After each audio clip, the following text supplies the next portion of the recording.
Kisah disebutkan dalam Bukhari tentang persahabatan dua orang, satu muslim, satu kafir. Yang muslim ini sahabat Nabi yang mulia, Sa'ad bin Mu'adz radhiyallahu anhu. Sa'ad bin Mu'adz terkenal sekali dengan keimanannya. Sa'ad bin Mu'adz ini yang pada saat meninggal arsy-Nya Allah goncang. Semua disebutkan dalam hadis Bukhari. Pimpinan orang-orang Ansar. Sa'ad bin Mu'adz teman-teman bersahabat dekat dengan Umayyah bin Khalaf. Umayyah bin Khalaf pimpinan Quraisy. Orang yang sangat kufur kepada Allah dan Rasulnya. Teman-teman sekalian, dua orang ini bersahabat dari sebelum Islam. Setelah datang Islam, Sa'ad bin Mu'adz masuk Islam, Umayyah tidak masuk Islam, tapi persahabatan masih berjalan. Waktu seluruh muslimin sudah diusir dari Mekah, tidak ada lagi tertinggal umat Islam pada saat itu, kecuali orang-orang yang baru mau masuk Islam. Maka yang terjadi teman-teman sekalian, Sa'ad bin Mu'adz mengadakan perjalanan perniagaan, kemudian melewati Mekah. Di pinggir gerbang Mekah, dia mengirim surat kepada Umayyah bin Khalaf di dalam, "Hai Umayyah, saya kebetulan lewat Mekah dan saya ingin menjadi tamu untuk di rumahmu. Apa kau menerimaku? Kau berikan jaminan?" Kata Umayyah, "Tentu saja." Dikirimlah surat, dikirimlah beberapa pasukannya. Umayyah ini punya 300 personel perang yang sering dipakai oleh Quraisy. Dia pimpinan. Setelah Abu Jahal, Umayyah bin Khalaf ini pimpinan Mekah. Kalau Abu Jahal itu adalah rajanya Mekah, maka Umayyah ini kayak wakil gitu.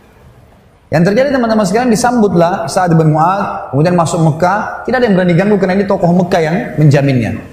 Pada saat tiba di rumah kata Sa'ad, wahai Umayyah, saya ingin tawaf di Ka'bah, tapi saya tidak ingin tawaf sementara ada orang-orang kamu. Orang tawaf telanjang, orang bersiul, orang tepuk tangan, tawaf kemusyrikan. Saya ingin tahu tidak ada orang. Kata Umayyah, baiklah, nanti kalau malam hari sudah kosong saya akan panggil kamu.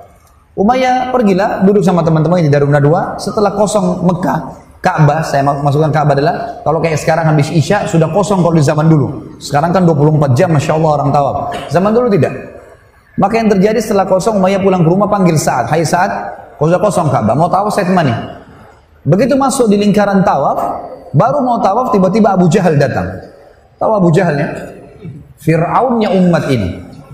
Nabi SAW mengatakan Abu Jahal, Fir'aunnya umat ini. Abu Jahal ini teman-teman julukannya dia di Mekah Abu Hakam. Abul Hakam. Hakam itu maksudnya bijaksana. Cerdas sekali orangnya. Sampai diangkat menjadi raja. Tapi kenapa Nabi kasih julukan Abu Jahal?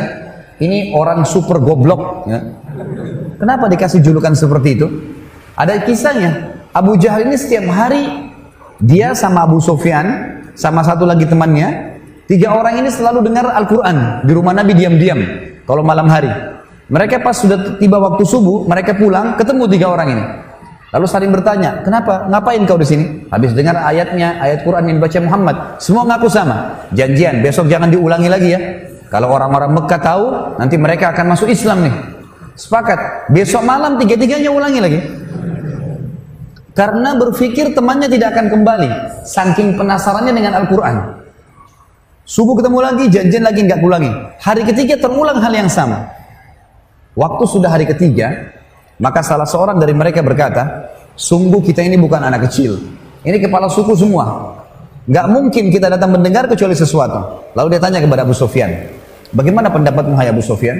Dia bilang yang Muhammad baca, semuanya memiliki makna dan hikmah. Ada yang saya ngerti, ada yang saya tidak mengerti. Tapi kayaknya benar. Orang ini bilang juga, ya saya juga berkeyakinan begitu. Ayo kita tanya Abu Hakam. Abu Jahal waktu itu kebetulan pimpinan Mekah. Didatangilah. Begitu datang ke rumahnya, mereka tanya, wahai Abu Hakam, kita bukan anak kecil, pimpinan suku. 3 hari betul-betul kita janjian.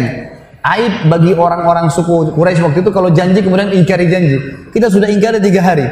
Semua itu karena kita penasaran dengan apa yang dibaca oleh Muhammad. Kalau begitu, bagaimana pendapatmu tentang agamanya? Kata Abu Jahal kalimat yang luar biasa. Dia tundukkan kepalanya, lalu dia angkat kepalanya, lalu dia mengatakan apa? Saya tahu apa yang diucapkan oleh Muhammad benar. Benar. Kata Abu Sufyan, lalu kenapa kau tidak beriman? Kau raja kami, kalau kau beriman, kami semua beriman.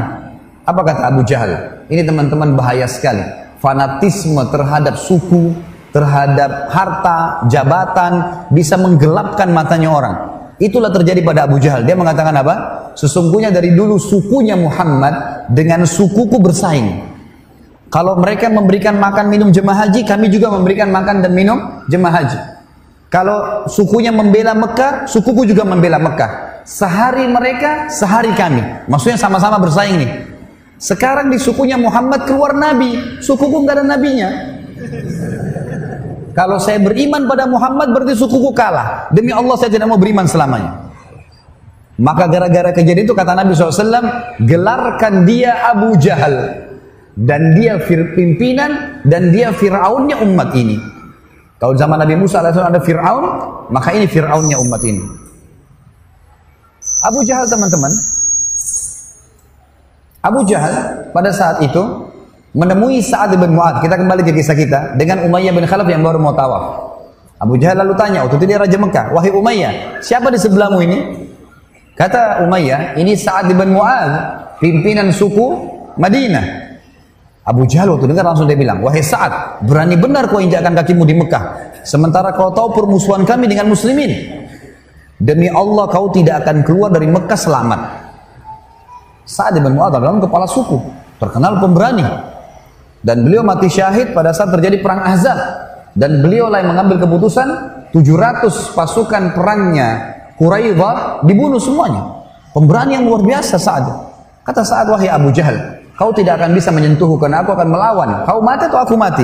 Kalaupun kau berhasil membunuhku, maka sukuku tidak akan membiarkanmu. Sukunya namanya Aus di Madinah. Karena Ansar dulu ada Aus dan Khazraj. Suku Aus. Sukuku Aus tidak akan membiarkanmu. Maka kata Abu Jahal, nggak masalah. Pokoknya saya tidak akan peduli. Saya tidak akan membiarkan kau keluar. Umayyah bin Khalaf bingung. Di depannya ada Sa'ad bin Mu'adz, sahabatnya tapi Muslim. Di sebelahnya juga ada sahabatnya Abu Jahal, tapi kafir. Tiba-tiba dalam riwayat Bukhari dikatakan jiwanya condong kepada Abu Jahal. Dia mengatakan, wahai Sa'ad, jangan kau angkat suaramu di depan Abu Hakam, karena dia pemimpin lembah ini. Dia raja kami. Sa'ad merasa tersinggung. Bukannya dibela, dilindungi, malah dijatuhkan. Kata Sa'ad, wahai Umayyah, mulai sekarang hubungan kita putus. Gak ada lagi persahabatan. Dan perlu kamu tahu, ini saksi bahasan. Perlu kamu tahu, Rasulullah SAW telah memberitakan kepada kami kalau kami akan membunuhmu. Ini informasinya. Jadi Umayyah bin Khalaf masih hidup. Nabi sudah bilang, wahai muslimin, kalian akan membunuh Umayyah bin Khalaf nanti. Umayyah bin Khalaf, teman-teman sekalian, mendengar informasi ini kepalanya orang-orang kafir di Mekah ya. Kaget. Dia pucat, dalam riwayat ini dikatakan, kemudian dia berkata, dia tidak bilang, Muhammad bohong, itu nggak benar, enggak. Dia langsung bilang, demi Allah Muhammad nggak pernah dusta. Apakah diberitakan kepadamu di mana kalian akan membunuhku, di mana umat Islam akan membunuhku? Kata Sa'ad, tidak ada informasi. Tapi berita pasti kami akan membunuhmu. Umayyah bin Khalaf dalam kondisi bingung pada saat itu, berkecamuk di pikirannya dia akan terbunuh. Dia meninggalkan Abu Jahal, meninggalkan Sa'ad bin Mu'adz. Salah satu sahabat yang nanti masuk Islam menceritakan yang melihat kejadian tersebut. Lalu dia pulang. Di tengah jalan dia mengulang-ulangi kalimat, demi Allah Muhammad gak pernah dusta, demi Allah Muhammad gak pernah dusta. Sampai tiba di rumahnya. Lalu dia bilang sama istrinya, wahai istriku, apa kau tahu apa yang Sa'ad bin Mu'adz katakan tentang aku? Kata istrinya, apa itu? Dia bilang, kalau Muhammad memberitahukan sahabat-sahabatnya, mereka akan membunuhku. Apa kata istrinya? Umayyah, ini kufur, benci dengan Islam. Dia mengatakan, demi Allah Muhammad gak pernah dusta. Tapi apakah diberitakan kepadamu di mana kau akan dibunuh? Kata Umayyah, saya sudah tanya saat menjawab seperti apa yang saya berikan kepadamu sekarang jawaban. Kalau Muhammad tidak memberitakan. Ini riwayatnya seperti itu ya. Tentu kita setiap membaca nama Nabi SAW, kita membacakan salawat kepada beliau. Tapi ini perkataan Umayyah bin Khalaf. Tapi saya janji kepadamu, hai istriku, saya tidak akan keluar dari Mekah. Ringkas cerita, 3 bulan setelah kejadian tersebut, teman-teman sekalian, terjadilah kasus perang Badr. Tahun 2 Hijriah di bulan Ramadan. Sebabnya adalah seluruh harta muslimin yang hijrah ke Madinah, seperti Abdurrahman ibn Auf, Abu Bakar, Umar, banyak sahabat yang punya harta di Mekah, itu dirampas sama orang Quraisy karena mereka hijrah dengan pakaian di badan, rumahnya, dagangannya, semua tidak dibawa, diambil oleh Quraisy. Dan yang memperebutkan itu adalah kepala-kepala suku Quraisy, diantaranya Abu Jahal, Umayyah bin Khalaf, dan Abu Sufyan. 3 orang ini memperebutkan harta itu, gitu kan?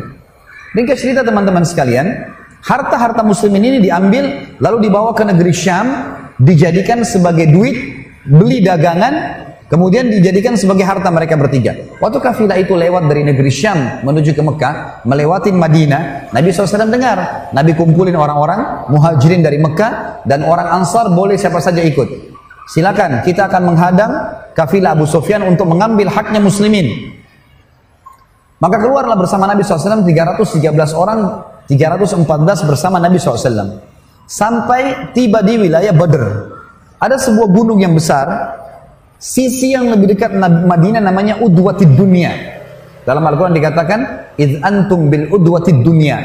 Ingatlah ketika kalian wahai pasukan muslimin berada di Udwatid Dunya, sisi gunung yang lebih dekat kepada Madinah. Dan orang-orang kafir Quraisy, Abu Sufyan waktu dengar ternyata Nabi SAW keluar dari Madinah, mengirim surat ke Mekah kepada Abu Jahal, cepat kirim pasukan ke kita karena Muhammad sudah keluar dengan pasukannya. Keluar 1000 orang pasukan pada saat itu. Awalnya cuma 700 orang saja. Nanti akan saya kembali ke kisah itu. Tapi jelas ringkasnya, pasukan Quraisy berada di sisi gunung yang lain namanya Udwatil Quswa dalam Al-Quran. Dan dua pasukan ini tidak saling janjian. Sementara kafilah Quraisy sudah selamat. Abu Sufyan sudah selamat. Yang saya ingin diberatkan saksi bahasan kita, pada saat pasukan Quraisy dimotivasi oleh Abu Jahal untuk keluar, maka semua anak-anak muda Quraisy, pasukan Quraisy berkumpul, kecuali 300 orang. Mereka itu adalah sukunya Umayyah bin Khalaf. Umayyah bin Khalaf duduk depan Ka'bah. Sukunya, pasukannya duduk, nggak ada yang mau ikut perang. Abu Jahal lagi motivasi orang, ayo ikut, terkumpul 700 orang. Begitu lewat depan Ka'bah, dilihat Umayyah. Umayyah duduk sama pasukannya. Kata Abu Jahal, wahai Umayyah, kenapa kau gak bergerak? Muhammad mau rampas harta kita. Kata Umayyah apa? Wahai Abu Hakam, apa kau sudah lupa apa yang dikatakan Sa'ad bin Mu'adz 3 bulan lalu? Kalau Muhammad menginformasikan sahabatnya akan membunuhku. Abu Jahal sudah lupa kisah itu. Lalu dia bilang, masa kau percaya? Dusta itu, jangan. Kata Umayyah, demi Allah saya nggak mau keluar. Muhammad nggak pernah dusta.